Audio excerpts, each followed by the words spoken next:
Hello students, આજે આપણે ધોરણ 10નું ચેપ્ટર નંબર 6 જોઈશું, જે છે કેલ્સીમાં ડેટાનું એડિટિંગ અને ફોર્મેટિંગ. તો એના માટે આપણે આગલા વિડીયોની અંદર જોયું હતું કે વર્કશીટમાં એડિટિંગ કઈ રીતે થાય છે. હવે આજના વિડીયોની અંદર આપણે જોવાનું છે કે જે આપણા ડેટા છે તેના ઉપર ફોર્મેટિંગ કઈ રીતે થશે, એટલે કે ડેટાને કઈ રીતે વ્યવસ્થિત ફોર્મમાં ગોઠવાશે એ વસ્તુ આજે આપણે જોવાનું છે. હવે આપણે કોઈપણ ડેટાને શેની અંદર સ્ટોર કરીએ છીએ તો કેલ્સીની અંદર કોઈપણ ડેટાને સેલની અંદર જ સ્ટોર કરવામાં આવે છે. તો હવે સ્ટાર્ટ કરીએ જે ચેપ્ટરનો નેક્સ્ટ પાર્ટ છે તે. તો નેક્સ્ટ પાર્ટ છે સેલ કક્ષાની ક્રિયાઓ, એટલે કે સેલ સાથે આપણે શું શું કરી શકીએ. તો સૌથી પહેલું તો છે સેલને પસંદ કરવો, એટલે કે સેલને તમે કઈ રીતે સિલેક્ટ કરી શકો. તો સિમ્પલી તમને બધાને ખબર જ છે કે લેફ્ટ ક્લિક કરશો એટલે તમારો સેલ પસંદ થઈ જશે. એ જ રીતે સેલનો વિસ્તાર પસંદ કરવો, એટલે કે સેલનું એડ્રેસ સિલેક્ટ કરવું. તો એ પણ આપણે જે આગલું ચેપ્ટર હતું એની અંદર જે સમ આપણે કર્યો હતો તે સમની અંદર આપણે જોયું હતું કે સેલનું એડ્રેસ કઈ રીતે સિલેક્ટ થાય છે. તો કઈ રીતે સિલેક્ટ થાય છે તો સેલ પર લેફ્ટ ક્લિક કરી રાખીને લેફ્ટ ક્લિકને છોડી દીધા વિના જ માઉસને ડ્રેગ કરવામાં આવે છે. તો આપણે સેલનો વિસ્તારને પણ પસંદ કરી શકીએ છીએ. અને એ જ રીતે જો તમારે કોઈક છૂટી છવાઈ માહિતીને સિલેક્ટ કરવી હશે તો કઈ રીતે થશે. તો એ પણ લગભગ તમને ખબર જ હશે કે એના માટે હંમેશા કઈ કી વપરાય છે, કંટ્રોલ કીનો યુઝ થાય છે. બરાબર. હવે આપણે ચેપ્ટરનો નેક્સ્ટ પાર્ટ જોઈએ તો એ છે સેલની માહિતીને રદ કરવી, એટલે કે ડિલીટ કરવી. એમ તો હવે તમને બધાને ખબર જ છે કે કંઈ પણ વસ્તુ ડિલીટ કરવું હોય તો તેના માટે મોસ્ટલી ડિલીટ કી જ વપરાય છે. તો અહીંયા પણ કંઈ પણ વસ્તુ ડિલીટ કરવા માટે ડિલીટ કી જ વપરાશે. પરંતુ કેલ્સીની અંદર તમે ડિલીટ માટે પણ ઘણી બધી વસ્તુ આવે છે. તમારે જો ટેક્સ્ટ ડિલીટ કરવા હોય તો તમે એ કરી શકો છો. પછી તમારા કેલ્સીની વર્કશીટમાંથી ખાલી નંબર ડિલીટ કરવા હોય તો તે કરી શકો છો. નોટ્સ ડિલીટ કરવી હોય તો તે કરી શકો છો. એટલે ડિલીટની અંદર પણ તમને ઘણા બધા વિકલ્પો મળશે શાની અંદર, કેલ્સીની અંદર. બરાબર. તો એ જ આપણે હવે જોવાનું છે. તો એક સેલ કે સેલનો વિસ્તાર પસંદ કરી ડિલીટ કી દબાવતા ડિલીટ કન્ટેન્ટનો ડાયલોગ બોક્સ દર્શાવાશે. અને એ ડાયલોગ બોક્સ ઉપર આવા ઘણા બધા વિકલ્પો હશે. તો આપણે એક જરા ખોલીને જોઈ લઈએ. પહેલાં વિચારો કે મારે આને ડિલીટ કરવું છે, હું ડિલીટ કી પ્રેસ કરું છું તો જોઈ શકો છો તમે ડિલીટ કન્ટેન્ટનો ડાયલોગ બોક્સ દેખાય છે. અને એની અંદર ઘણી બધી તમને ઓપ્શન દેખાય છે. Delete all text, number, date and time, formulas, comments, formats, objects. તો હવે આ બધું શેના માટે વપરાય છે. પહેલું તો તમને વિકલ્પ ખબર જ છે કે ડિલીટ ઓલ શેના માટે વપરાશે. ટોટલી વસ્તુ ડિલીટ કરી દેવા માટે ડિલીટ ઓલ વપરાશે. પરંતુ જે આ બીજા ઓપ્શન છે તે ઓપ્શન શેના માટેના છે તો એ પણ આપણે થોડું જોઈ લઈએ. તો એ બીજો ઓપ્શન છે ટેક્સ્ટ. હવે ટેક્સ્ટ ઓપ્શન શેના માટે વપરાશે તો સેલ અથવા સેલના વિસ્તારનું શાબ્દિક લખાણને જ રદ કરવા માટે. એટલે કે એની અંદર જે તમે ટેક્સ્ટ લખ્યા હશે, એટલે કે ABCD ટાઈપનું કોઈક લખાણ હશે તે જ ખાલી જો તમારે ડિલીટ કરવું હોય તો તેના માટે ટેક્સ્ટ વિકલ્પ સિલેક્ટ કરવાનો રહેશે. પછી જો તમારે સંખ્યા રદ કરવી હોય, એટલે કે નંબર ડિલીટ કરવા હોય તો તમારે શું કરવું પડશે, ખાલી નંબરનો જ વિકલ્પ સિલેક્ટ કરવાનો રહેશે. અને પછી જો તમારે ખાલી તારીખ અને સમય જ ડિલીટ કરવા હશે તો શું સિલેક્ટ કરવાનું, ડેટ એન્ડ ટાઈમ. પછી જો તમારે સૂત્રો અને પરિણામને ડિલીટ કરવા હશે તો શું સિલેક્ટ કરવાનું રહેશે, ફોર્મ્યુલાઝ.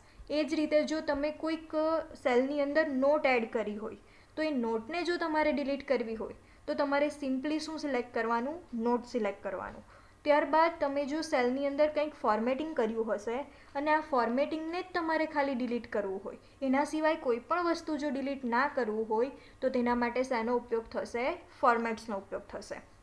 અને એ જ રીતે સેલની અંદર જો તમે કોઈક વધારાના તત્વો, એટલે કે ઇમેજ કે એવું કંઈક મૂક્યું હશે અને એ જ ખાલી તમારે ડિલીટ કરવું હશે તો તમારે શું સિલેક્ટ કરવાનું રહેશે, ઓબ્જેક્ટ્સ વિકલ્પ સિલેક્ટ કરવાનો રહેશે. બરાબર. તો ડિલીટ ડાયલોગ બોક્સની અંદર આટલા વિકલ્પો હોય છે અને આ બધા વિકલ્પોનું કામ પણ આ રીતે છે. તો હવે આપણે ડિલીટ વસ્તુ સમજ પડી ગઈ. તો હવે એ જ રીતે એક બીજું પણ વસ્તુ છે કે સેલની નકલ કરવી. હવે નકલ કરવી એટલે કોપી કરવી. તો તમને ખબર જ છે કોપી અને પેસ્ટ. હવે કોપી પેસ્ટથી આ જે કેલ્સી છે એની અંદર શું થશે તો એની અંદર ટોટલી ડેટા પેસ્ટ થઈ જશે, એટલે કે સૂત્રથી માંડીને બધું જ પેસ્ટ થઈ જશે. પરંતુ જો તમારે બધું પેસ્ટ ના કરવું હોય તો એના માટે એડિટ મેનુમાંથી પેસ્ટ સ્પેશિયલ એક વિકલ્પ હોય છે અને એ વિકલ્પ તમે ઓપન કરશો તો તમારે જેટલું પણ તમે કોપી કર્યું હશે તેમાંથી અમુક જ વસ્તુ એટલે કોઈક નંબર જ પેસ્ટ કરવા હોય, કોઈક ફોર્મ્યુલા જ તમારે પેસ્ટ કરવા હોય, તો એ બધું તમે હવે કેલ્સીની અંદર કરી શકો છો. તો સૌથી પહેલાં તો કોપી એ કયા મેનુમાં આવે છે ઓપ્શન, તો એ ઓપ્શન આવે છે એડિટ મેનુમાં અને એમાંથી કોપી. અને આ જ રીતે તમારે કંઈક વસ્તુ કટ કરવું હોય તેમાં પણ સેમ જ છે, એડિટ મેનુમાંથી કટ અને એડિટ મેનુમાંથી પેસ્ટ, અથવા તો તમે સિલેક્ટ કરીને રાઇટ ક્લિક આપીને પણ કોપી અને પેસ્ટ કરી શકો છો. બરાબર, હવે આપણે આ જોઈએ પેસ્ટ સ્પેશિયલ. બરાબર, પેસ્ટ સ્પેશિયલની અંદર પણ ઘણા બધા ડાયલોગ બોક્સ હશે, તે પણ આપણે હવે જોઈ લઈએ. તો ચલો હવે વિચારો કે આજે આપણું પેમેન્ટ માટેનું જે બિલ રેડી થયું છે એની અંદરથી મારે જે ફાઇનલ ટોટલ રકમ છે જે મારે પે કરવાની છે તેને કોપી કરવી છે. તો હવે સિમ્પલી હું કોપી અને પેસ્ટ કરીશ તો જોઈ લો કે શું થશે. કોપી કર્યું અને આ સેલની અંદર હું પેસ્ટ કરું છું, Ctrl+V.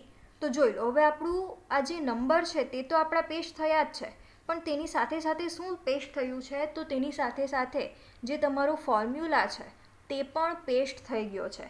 તો હવે તમારે આવું નથી કરવું, તમારે ફોર્મ્યુલાને પેસ્ટ નથી કરવો, તમારે સિમ્પલી શું પેસ્ટ કરવું છે, ખાલી આ નંબર જ પેસ્ટ કરવો છે. તો તેના માટે તમારે શું કરવાનું રહેશે, તો તમારે એના માટે એડિટ મેનુમાંથી પેસ્ટ સ્પેશિયલનો સિલેક્ટ કરવાનું છે અને એની અંદરથી સિમ્પલી શું કરી દેવાનું છે, તો સિમ્પલી તમારે નંબર જ કરી દેવાનું છે. અને હવે તમે ઓકે આપશો એટલે તમારા નંબર જ પેસ્ટ થશે, એના માટેનું ફોર્મ્યુલા પેસ્ટ થશે નહીં. જો તમે હવે ફોર્મ્યુલા બારમાં જોઈ શકો છો કે હવે કોઈ પણ ફોર્મ્યુલા પેસ્ટ થયો નથી, સિમ્પલી શું પેસ્ટ થયું છે, નંબર પેસ્ટ થયા છે. તો આ જ રીતે જે પેસ્ટ સ્પેશિયલ ડાયલોગ બોક્સની અંદર વિકલ્પો છે તે બધા વિકલ્પો પણ તમારે યાદ રાખવાના રહેશે. તો એ સેમ જ વિકલ્પ છે જે આપણે ડિલીટમાં આગળ જોયા તે જ રીતે. બધું જ પેસ્ટ કરવું હોય તો પેસ્ટ ઓલ, પછી તમારે ખાલી શાબ્દિક લખાણને પેસ્ટ કરવું હોય તો ટેક્સ્ટ, પછી ખાલી તમારે નંબર્સને પેસ્ટ કરવા હોય તો નંબર્સ, ડેટ એન્ડ ટાઈમ હોય તો ડેટ એન્ડ ટાઈમ, સૂત્રને પેસ્ટ કરવું હશે તો ફોર્મ્યુલાઝ, નોટ હોય તમારે કોઈક એડ કરેલી તેની જો કોપી કરવી હોય તો નોટ્સ, એવી જ રીતે તમારે સેલનું ફોર્મેટિંગની કોપી કરવી હોય તો ફોર્મેટ્સ, અને એવી જ રીતે કોઈક ઓબ્જેક્ટની તમારે કોપી કરવી હોય તો તેના માટે શું સિલેક્ટ કરવાનું રહેશે, ઓબ્જેક્ટ સિલેક્ટ કરવાનું રહેશે. બરાબર, તો તમે કેલ્સીની અંદર આ રીતે પેસ્ટમાં પણ ઘણા બધા વિકલ્પો જોઈ શકો છો અને તમે ઘણી બધી રીતે પેસ્ટ પણ કરી શકો છો. હવે આપણે નેક્સ્ટ જોઈએ તો નેક્સ્ટ વસ્તુ છે ઓટો ફિલ ટૂલ, એટલે કે આપણા ચેપ્ટરનો નેક્સ્ટ પાર્ટ છે ઓટો ફિલ ટૂલ. હવે એના નામ પરથી આપને એટલું તો ખબર પડી જાય છે ઓટો ફિલ એટલે કંઈક વસ્તુ ઓટોમેટિકલી ભરાતું હશે. બરાબર, તો આ ટૂલ શેના માટે વપરાય છે, તો આ ટૂલ સેલમાં આપમેળે ડેટા ભરવા માટે વપરાય છે.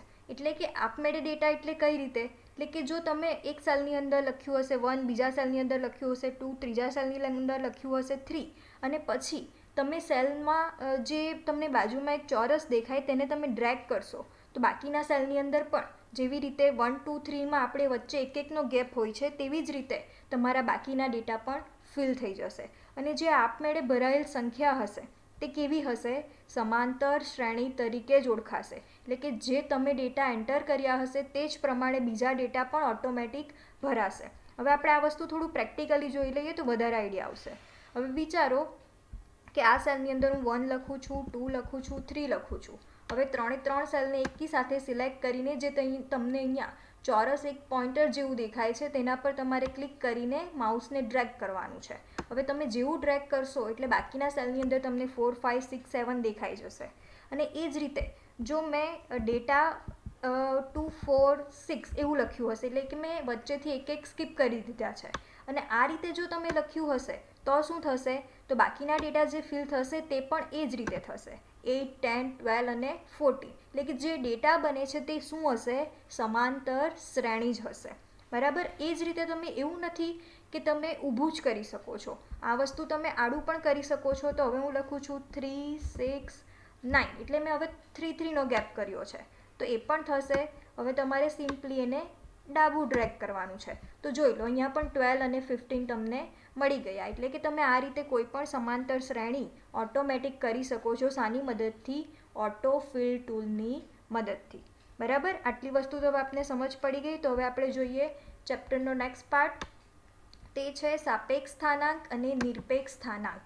તો સાપેક્ષ સ્થાનાંકની નકલ એક સેલમાંથી બીજા સેલમાં કરવામાં આવે ત્યારે તેની કિંમત બદલાઈ જાય છે અને નિરપેક્ષ સ્થાનાંકની નકલ એક સેલમાંથી બીજા સેલમાં કરવામાં આવે ત્યારે તેની કિંમત બદલાતી નથી. સૌથી પહેલાં તો સ્થાનાંક એટલે કે એડ્રેસ. તો હવે આપણું એડ્રેસને ક્યારે આપણે સાપેક્ષ કહીશું ને ક્યારે આપણે નિરપેક્ષ કહીશું. અને બીજી એક વસ્તુ કે સ્થાનાંકની કિંમતોને સ્થાયી કરવા માટે શેનો ઉપયોગ થાય છે, તો એના માટે ડોલરનો ઉપયોગ થાય છે. અને બીજી વસ્તુ કે સાપેક્ષ સ્થાનાંકની નકલ એક સેલમાંથી બીજા સેલમાં થશે ત્યારે તેની કિંમત બદલાઈ જાય છે. એટલે શું? તો એ વસ્તુ આપણે પ્રેક્ટિકલી જ જોઈશું ને તો આપણને વધારે આઈડિયા આવશે. ચલો તો એ વસ્તુ થોડું પ્રેક્ટિકલી જોઈ લઈએ. હવે વિચારો કે મારે અહીંયા C1 સેલની કોપી કરવી છે. તો હું શું કરીશ? તો હું આ રીતે પણ કરી શકું છું કે ઇક્વલ ટુ C1, બરાબર. એટલે મારું અહીંયા ક્વોન્ટિટી આવી ગયું. હવે હું જ્યારે પણ એને ડ્રેગ કરીશ ત્યારે શું થશે? તો ડ્રેગ કર્યું મેં તો પણ શું થયું કે 5, 6, 1, 10 પ્રિન્ટ થઈ ગયું અહીંયા તો. પરંતુ આપણે શું પ્રિન્ટ કરવું છે? તો મારે જો બધા જ સેલની અંદર અહીંયા C1 જ કોપી કરવું હોય તો શું થશે? તો એના માટે તમારે શું કરવું પડશે? આ સ્થાનાંકને તમારે શું કરી દેવું પડશે? તો આપણે જે રીતે આની અંદર જોયું છે કે આપણે સ્થાનાંકને નિરપેક્ષ બનાવી દેવો પડશે. હવે હાલમાં આપણો સ્થાનાંક કયો છે? સાપેક્ષ છે, કારણ કે એની વેલ્યુ ઓટોમેટિક ચેન્જ થાય છે. જેવું હું એને ડ્રેગ કરીશ તેવી એની વેલ્યુ ચેન્જ થઈ જાય છે. અને હવે જો મારે વેલ્યુને ચેન્જ થતી અટકાવવી છે, એટલે કે મારે બધા જ સેલની અંદર C1ની જ કોપી કરવી છે, તો એના માટે શું કરવું પડશે? મારે સ્થાનાંકની કિંમતને સ્થાયી કરવી પડશે. અને સ્થાયી કરવા માટે એડ્રેસની આગળ કયું ચિહ્ન લખવામાં આવે છે? ડોલરનું ચિહ્ન લખવામાં આવે છે. તો હવે એ વસ્તુ આપણે કરીને જોઈ લઈએ. તો સૌથી પહેલાં તો આને આપણે આટલા સેલને ડિલીટ કરી દઈએ, કારણ કે હવે આપણે આનું કામ નથી. Delete all. ઓકે, ચલો હવે આપણે આનું શું કરવાનું? જે સેલ એડ્રેસ આપણે લખ્યું છે તેને આપણે આગળ ડોલર લખી દેવાનું છે, બરાબર. તો ડોલર લખી દઈએ આપણે, ડોલર.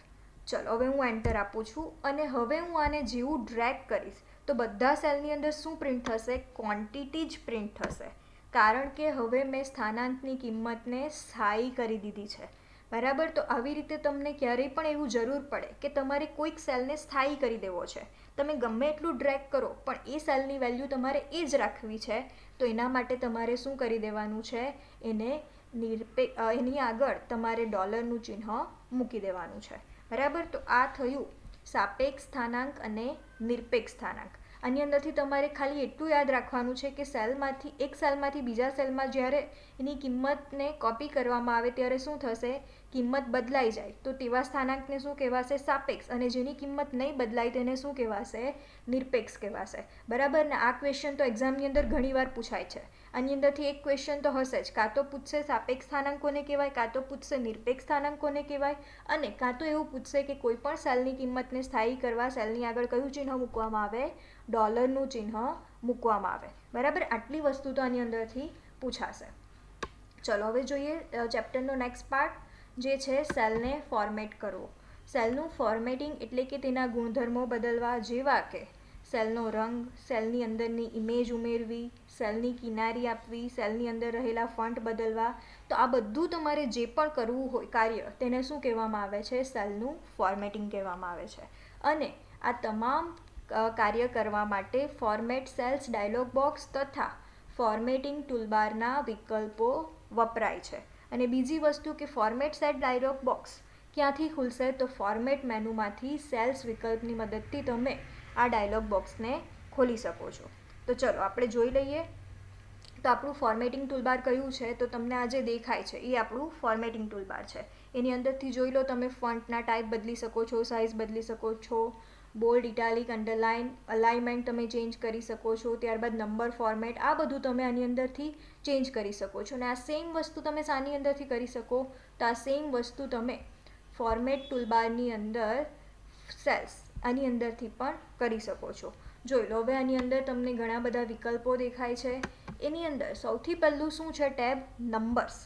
એટલે કે તમારે નંબરની ફોર્મેટ ચેન્જ કરવી છે, એટલે કે તમને નંબર આઉટપુટની અંદર કેવો દેખાશે, એટલે કે તમારે ડેસિમલ પ્લેસીસ પાછળ કેટલા રાખવા છે, ત્યારબાદ તમારે આગળ કેટલા શૂન્ય રાખવા છે, ત્યારબાદ તમારે કોમા કેટલા ડેસિમલ પછી જોઈએ છે, આ રીતે તમારે કઈ રીતે ફોર્મેટમાં આઉટપુટને ડિસ્પ્લે કરવું છે એ તમે અહીંયાથી સેટ કરી શકો છો. ત્યારબાદ તમે લેંગ્વેજ, તમારે જે પણ લેંગ્વેજ સેટ કરવી હોય તે પણ અહીંયાથી તમે કરી શકો છો. પછી નેક્સ્ટ ઓપ્શન છે ડેસિમલ પ્લેસીસ, એટલે કે ડેસિમલ પ્લેસ જે તમારો પોઈન્ટ આવી ગયો એ પોઈન્ટ પછી તમારે કેટલા આંકડા ગોઠવવા છે. તો તમારે 0 ગોઠવવા હોય તો 0, 1 ગોઠવવા હોય તો 1, આ રીતે તમારે જેટલા પણ આંકડા ગોઠવવા હોય તે પણ તમે અહીંયાથી ગોઠવી શકો છો.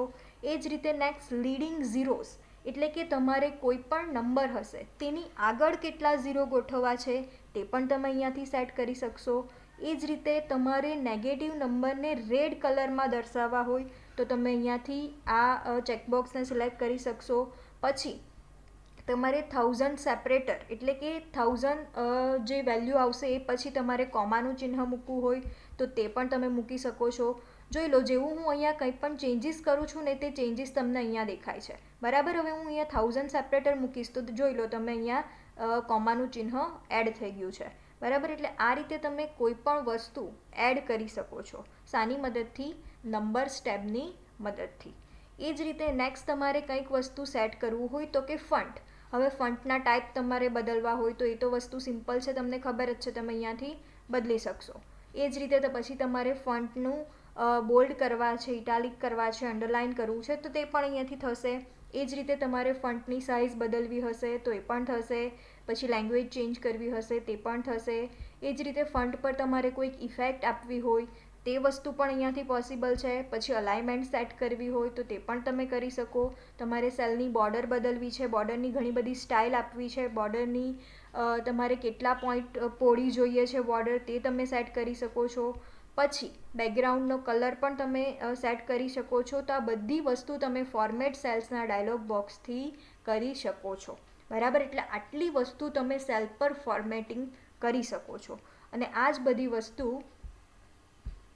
આપણા ચેપ્ટરની અંદર ડિટેલમાં નથી આપી, એટલે આપણે ખાલી એમ જ કરીને જોવું હોય તો તમે જોઈ શકો છો. બાકી આની અંદરથી ક્વેશ્ચન તમને વધારેમાં વધારે એટલો જ પૂછાશે કે સેલનું ફોર્મેટિંગ કરવા માટે કયા મેનુ તથા ઓપ્શનનો યુઝ થાય છે અથવા તો કયા બારનો યુઝ થાય છે, બરાબર. તો એના માટે ફોર્મેટિંગ ટૂલબારનો યુઝ થશે.